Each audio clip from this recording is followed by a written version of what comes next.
everybody. So today is Monday, and so that means it's time for Movie Monday. And this week, the topic was your favorite movies from 2016. Well, I'm still not ready to put out my best of the year list, and I will be doing that after I see a couple more movies. I did do my worst of the year list last week, and so you definitely want to check that out. I had a lot of fun with doing that. But my best of the year, I've still got a few more to see. But I thought it would be fun to talk about 5 movies that I loved that I cannot believe will not make my top 15 list. I'm really surprised. So I give them a shout out here. Okay, my number 20 right now, I'm seeing some more, so it might change, but my number 20 right now is Star Trek Beyond. And I found this to be such a fun, enjoyable experience at the cinemas. I really liked I liked how the script divided off these characters that I love into smaller groups as opposed to the whole crew, which was normal for Star Trek. And so we got to spend a little bit of time with Bones and Spock, and a little bit of time with the new character Jayla, who I loved, and Scotty, and then you had Chekhov and Kirk together, and that was really good. And you just got these different experiences, and you got to kind of know them better. And it's definitely very over the top, especially with the ending, and the villain isn't that great, but I really enjoyed it. I thought it was a fun action experience. I never thought that I would like the Star Trek movie this year better than the Star Wars movie, and that's the reality. Number 19 for me right now, believe it or not, is La La Land. It's one that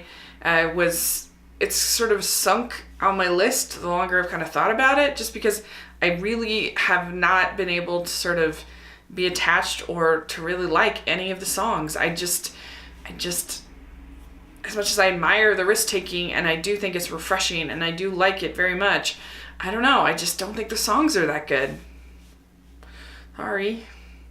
And I don't know, I do also think sort of the message of the movie, of this idea of sort of sacrificing your relationships in order to produce art. I'm not really that big a fan of that idea, but it's certainly a beautiful film. It's certainly one that I loved. I mean, I saw 35 films so far this year, so the fact that it's number 19 on my list is saying that I liked it quite a bit. Another one that pains me is not on my top 15 is Everybody Wants Some, Richard Linklater. I love this movie. It was in my top 10 for so long, but I just found that there were these other movies that I liked a little bit more, but I loved spending time with these guys. I loved these characters. I loved the dialogue. He was so great at writing this dialogue, and I just found it a joyous experience. And number 17 on my list right now is April in the Extraordinary World, another film I loved. It's so creative and so different, and the way they embrace steampunk in a way that is by far the most successful steampunk movie I've ever seen.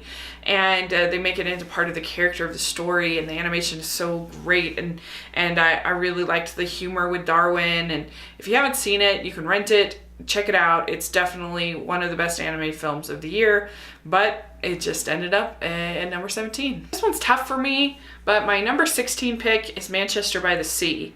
And Manchester by the Sea is a movie that I have very high up on my list. It's number 16 out of 135, because honestly, it made me cry harder than any movie that I've seen this year. And I had it in my top 10 for a while, because I just felt like, boy, if a movie's job is to encourage emotion in me, it did. There's a scene that involves frozen chicken that I was a mess. It just ruined me. And the acting is so good. It's so well made.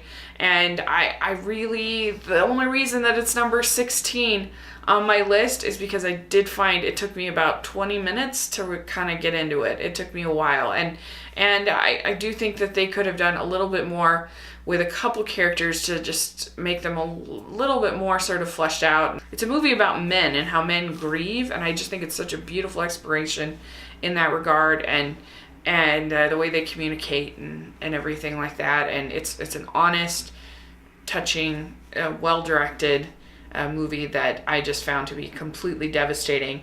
But that's the only reason is just that it took me a while to kind of get into it. That's the ones that just won't make my top 15, but I really did love them. So check them out. Definitely worth a watch. So thanks so much. Please subscribe to my channel, and I will talk to you later. Bye!